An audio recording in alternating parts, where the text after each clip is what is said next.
Welcome to another episode of Whitetail Rendezvous, coming to you 6 days a week as we interview whitetail experts and hear their traditions and personal stories of the hunt. Learn more about the latest gear, discover proven tips, and the latest strategies so you can make your next hunt a success. Now, here's your host, Bruce Hutchin. Whitetail Rendezvous is pleased to announce a partnership with GoHunt.com. Who's GoHunt.com? Well, if you're a DIY hunter, you need the information at GoHunt.com/insider. Why? Because it provides 4,200 profiles, every unit, every species, and every season. Furthermore, they give in-depth analysis, interactive maps, unit access, and seasonal trends. Draw odds are very important, and they give you the most accurate information in the business. All this is available when you go to GoHunt.com/insider. Make sure you use promo code WR when you join Insider. You'll get a $50 gift card for GoHunt.com Gear Shop. Remember, when you become a member of GoHunt.com/insider, you're going to get a $50 gift card to Go Hunt Gear Shop. What's in the gear shop? The best gear that you can buy for hunting the West. All in all, if you're hunting out West in 2018, GoHunt.com/insider is where you need to be to get all the research information. When you use promo code WR, Whitetail Rendezvous receives a small commission from GoHunt.com.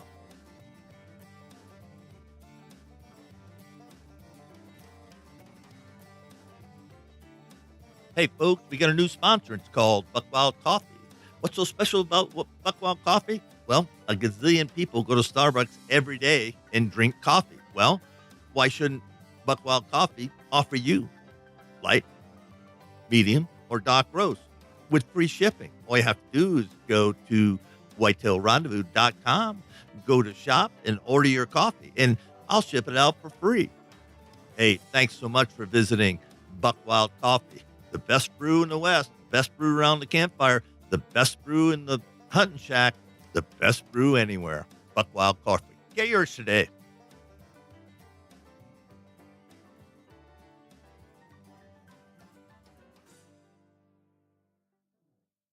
Producer of Whitetail Rendezvous here with my good friend John O'Brien. It's from snowy Madison, Wisconsin. And this is the final segment of the spring series with Whitetail Rendezvous. And we've been talking across the country with a number of people about land management and food plots. And John and I have had a lot of discussions, webinars and seminars and everything about both food plots and land management. And we're going to wrap it up today. And John's going to start off with, so you think you know everything about a food plot. John, welcome to the show, and let's get rocking and rolling. Thanks for having me again, and I look forward to throwing some ideas at everybody out there. Well, John, food plots exploded. When was the explosion of food plots? Let's go down, just get some down and dirty basics. Yeah, one of the first companies that really started pushing specific food plot blends in a program was in the early 90s. Myself, I've been involved with selling seeds since I think it was 92. I planted my first food plot. And what the first food plot was basically just straight turnips. And I forgot the year, maybe 93, something like that.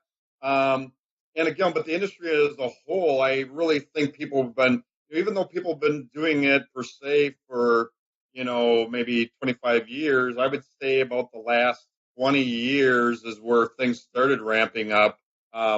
With more people focusing on it. But in general, the last 5 years is where we've seen more of an explosion because so many areas across the United States, including in my area in Wisconsin, they've restricted or banned the use of supplements and minerals. And as people have been getting more educated, they are realizing that that's the great way that's legal to supplement your deer herd. And B, if you're not doing food plots and your neighbors are, people are being forced to do it because they don't have deer on their property, and they're realizing, I think I know why.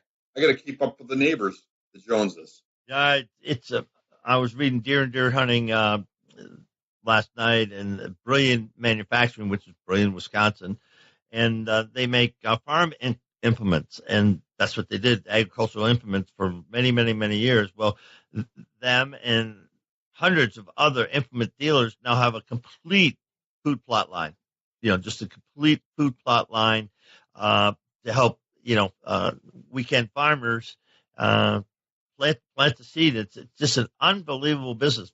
Forget about the tonnage of seed. It's just all the ancillary business we're driving. So food plots is a huge business, and anytime you get a business like that, it's like, oh, you want to sell my seed? Yeah, we'll put Whitetail Rendezvous on this bag, and to your logo. You don't have to do anything but just sell it. And I know nothing about it, folks. I know very little. I am not a farmer. I have friends like John that know what the hell they're talking about, so we can go from there. But so many people don't even read the tag on the bag. And let's talk about the bag tag right now, and that importance for everybody that's going to buy a bag of seed. Well, there's a pro and a con with the industry. The pro is you get a more selection to choose from. There's more species that are being introduced. The con is everybody and their brother sees a window of opportunity. I mean, that's the American way. It's capitalism. They see a quick buck. They're like, you know what? I can make a quick buck. I'll put a fancy bag together, put a deer on it, maybe get a celebrity endorsement. I'm going to sell it and make some money. Sounds great, right? And again, my thing is I see so many poorly formulated products, so many products on the market that are not nutritionally sound. They're not actually balanced mixes. Some mixes contain a bunch of cheap seeds that deer do not prefer to eat. Big price point, big profit margin. So again, what's happened is the industry as a whole, so many people are confused. Some people don't know what to buy. Everybody's got the best seed. Everybody's got a great story. But marketing 101, guy that was involved with one of the most famous marketing campaigns in the United States for beer manufacturer. Talking to him, I'm like, well, how do you appeal to the average consumer? In the wildlife industry, it's get a celebrity endorsement, right? But it's because why plant that mix? How does it work? And those are the things that people do not know, because very few people in the industry are willing to educate. And that's why I came in to the industry using my background to try to educate people, to have them make a sound long-term, not short-term, sound long-term investment with their wildlife management program. Wildlife management, land management. We got 6, so we're going on 9 hours of this discussion. Why? Because everybody thinks they know everything about it. And yeah, that's tongue in cheek, but sometimes we're our own worst enemies because we're sitting at the bar, we're playing euchre, darts, pool, and somebody says, well, I got blah, blah, blah, blah. Look at the deer I killed last year. And neither of them know what the heck they've got. And so education as we go forward at Whitetail Rendezvous, we're going to educate people. And by educating people, then you're going to say, hey, you ought to listen to this series from Whitetail Rendezvous, and we'll go from there. And so when you buy a bag of seed, here's what I understand from especially a big box store. On the tag, it says inert matter, and really 25 pounds of seed, living, breathing, germinating seed, 90% seed. You really don't know what you have, because a lot of that 25, 30% of that weight of that bag is nothing but that inert matter. Could be coating, could be, weed seed. You just don't know. So how's the guy or gal really know what the heck they're buying? And that's one of my little pet peeves. One of those little things that I try to educate by going on social media at various sites. That's the pro and the con again with Facebook and other online hunting related forum areas. I can use my education and show pictures, observations, teaching tools, how to calculate pure life seed, things like that. But then the downside is you get people that just post a picture of a really nice deer, like you mentioned. I use this seed mix. That's all you got to do on your property. Not so simple. Every property is unique. Your properties that you're on, Bruce, are unique. Grandpa Ray's farm property is unique. We got your piece of land that's on the opposite side, my piece of land on the opposite side of the road from my mom and dad's house. Same farm, right? Unique. So again, every little area of land is unique with different solutions. And again, your Pure Life seed, your coating. Very, very few people truly understand that most basic concept. And again, I know we touched on this in other segments in the past, but let me disclaimer. There's a time and a place for everything. Coating. There is some seeds that, do have a benefit to have coating on them. And again, in the industry, typically people are looking at profit margin, price point for the means to use it. But yet again, there is some advantages of coating, time and place for everything. Understand when they are, understand what you're actually buying, make your own sound decision on, okay, I know there's coating in here, but I don't care. This is why I'm buying it. As long as you answer that because or why, more power to you. At least you're educated. Yeah, and thanks for that. Then the other thing is, when I look at, the bag of seed, and this, folks, hear this loud and clear. Don't even think about having a food plot unless you do the soil test. John? Well, I'm going to give you an analogy that I've used on occasion. You like to go hunting? Do you ever sight in your gun before opening day, or do you just go grab your gun, go hop in your deer stand? I'm thinking, how many hunters don't sight in their gun? Very few, right? Well, why would you not take a soil test? I had a guy yesterday ask, he's like, well, should we just use the average for my area with their soil survey? And again, why we want to take a soil test? We're not gambling. 90% of the people across the United States are deficient in potassium. That means 90% of the people are not putting the right fertilizers down or enough of it. Again, soil sampling is not just about the now. Everybody thinks just pH. It's not just about the now. It also can be a measuring tool to monitor your program, and I recommend doing it every 2 years. Get a sample this year. 2 years from now, working with John, we're supposed to be fertilizing right. We probably are. Well, let's monitor to see, well, have we been doing things right? Another factor that comes into play why we also want a soil sample. You could use a generic recommendation. Put down 200 pounds of a triple 15 fertilizer. What happens if we have a droughty year? Don't have much growth. Guess what? We built up our nutrient levels in the soil because the plants didn't utilize it. Okay, alternative side of it. What happens if we have a super wet year with a lot of rain, pounding rain? Could a lot of that fertilizer got not utilized, leached through the root zone, other factors that could come into play environmentally? People don't think about it. That's another reason why we want to take a soil test. Not just about the now, looking at the future and evaluating our own success in the past 2 years. I'm hearing, soil tests that I gotta have, but then Mother Nature jumps in, and people out there who are farmers and ag people, they know that they can do everything positively right. They got satellite imaging. They know the moisture content of this section, blah, blah, blah. I mean, they know everything. Mother Nature comes in and burns it up, drowns it out. The crops stand. You got standing crops in a hurricane, not a hurricane, a tornado comes through. So what did you do wrong? Absolutely nothing. And that's one thing I wanted to get through on this segment today. You could do everything by the book, and you still don't get the result. Why? Because Mother Nature sometimes is a cruel master. She just is. And you've got to make allotments for that. And that's why in yesterday's segment in land management, John, microplots, kill plots, staging plots, rest stops, call what you want, but these small little plots maybe will save your bacon in years when that happens. Your thoughts, John? Yeah, and so here I'll throw something at you. If I had to sum up what I recommend, my program for my customers is risk management. How do we reduce risk? We have multiple plots in different areas. How else do we reduce risk? Everything I sell that's a premix blend has something that grows fast, which we want. Helps get a canopy to reduce weed growth. We want to have something that tolerates dry. We want to have something that tolerates wet. In some years, and especially in Wisconsin, we'll see where it's too wet, and all of a sudden a month from now it's too dry. You just plant a straight basic mix with 2 seeds or 1 seed. Just plant oats in the fall. Just plant a mix with chicory and ladino clover. Works great when it's hot. Works great when it's cold. Works great when it's dry. Works great when it's wet, right? No. And that's why the farming community, my background, which I'm bringing to the wildlife industry, I call it managed intensive nutrition. It's risk management reduction.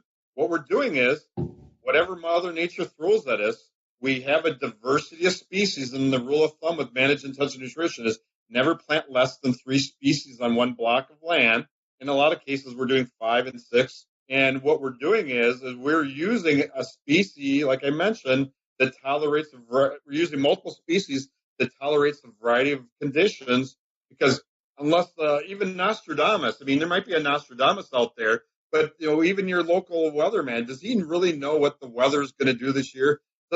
Maybe you believe in the Farmer's Almanac? It's not that simple. It just doesn't happen that way. Mother Nature always comes into play, and whatever she throws at us, what I'm working with people is to not that we're ever going to be perfect, which is impossible, but we're going to be prepared and flexible and offer multiple options to do a better job of handling less than ideal situations. That comes all the way back to land management. When you do your land management, figure, okay, where are the optimum locations for my food plots?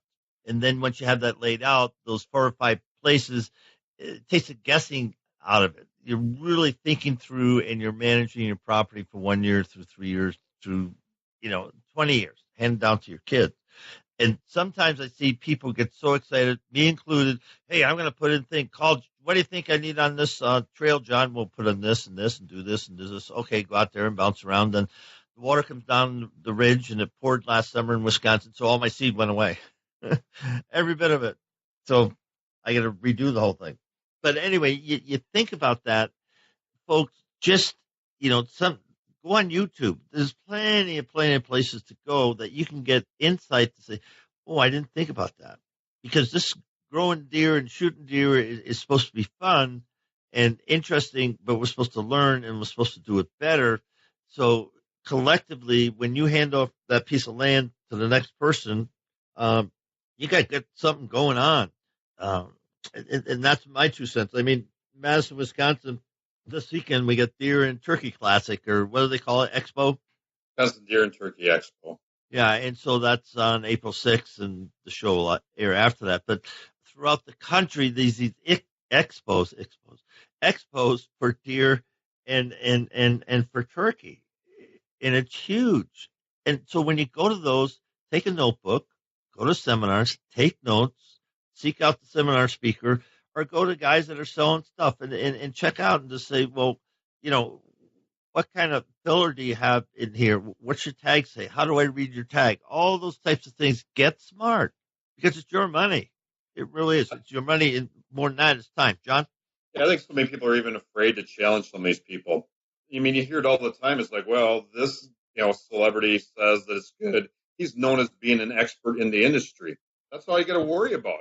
But then again, in a lot of cases, that's blind faith. What really made that guy an expert? Has that expert that's been pushing that seed mix, that variety, is he an agronomist?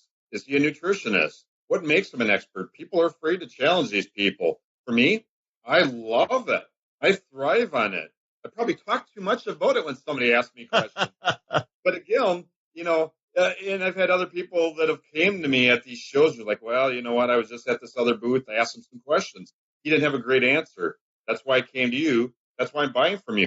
And again, that's my gripe with the industry is there's very few people that do it for a living 24/7, 365 days.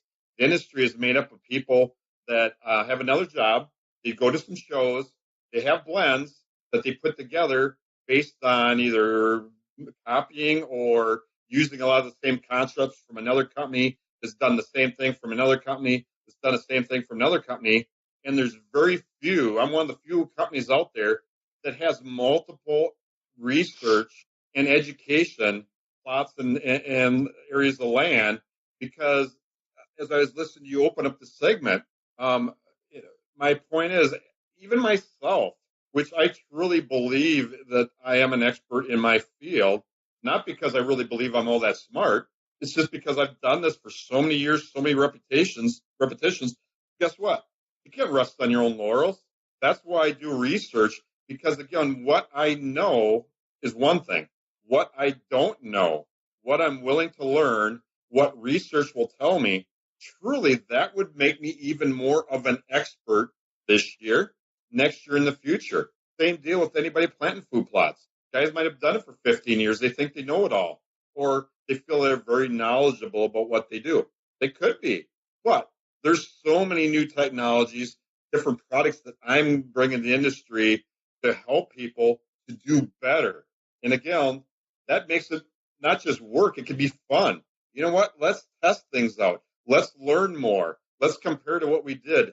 But most of all, let the deer tell us a lot, because the deer is really, truly the expert. Not me, not Bruce Hutchin, not the other guy down the line, not the PhD. It all comes down to, what does the deer tell us? And we're going to end that segment with that thought, because the deer will tell you everything you need to know to help them grow, increase their habitat, and to hunt them. But so many times we just don't read the book. And with that, we're going to close section 1 of Food Plots with John O'Brien, Grandpa Ray Outdoors. And John, how does somebody get a hold of you if they want to reach out and challenge some of your concepts? Yeah, my phone number is 608-235-0628. Best times are Monday through Friday, 8 a.m. to 5 p.m. Central Standard Time. Or you can email me at O'Brien, which is OBRIONAG @gmail.com. And again, I welcome questions and challenges. It helps keep my brain sharp, and I can also learn from each of you guys. Thanks, John. We'll be right back, folks. Hey, folks, a special edition of Whitetail Roundup is coming. I've asked 3 companies, Land & Legacy, Rackology, and Grandpa Ray Outdoors, to be part of a series on land management and food plots. So the next few episodes, about 18 of them, in fact, are going to be about either land management or food plots. Why? Because people have been asking me a lot of questions. So I went out and chatted with some guys, and Adam Keith and Matt Dye from Land & Legacy is joining the crew. And at Rackology, we have Jason Obermiller and Eric Fitzgerald. And rounding out the team is Grandpa Ray Outdoors with John O'Brien. Each of them is going to bring a different flavor on what is land management, what are food plots, why you need them, the pros and cons. So listen up to the next series, and I sure hope you like them. If you like them, let me know. If you don't like them, let me know what I can do better. Thanks.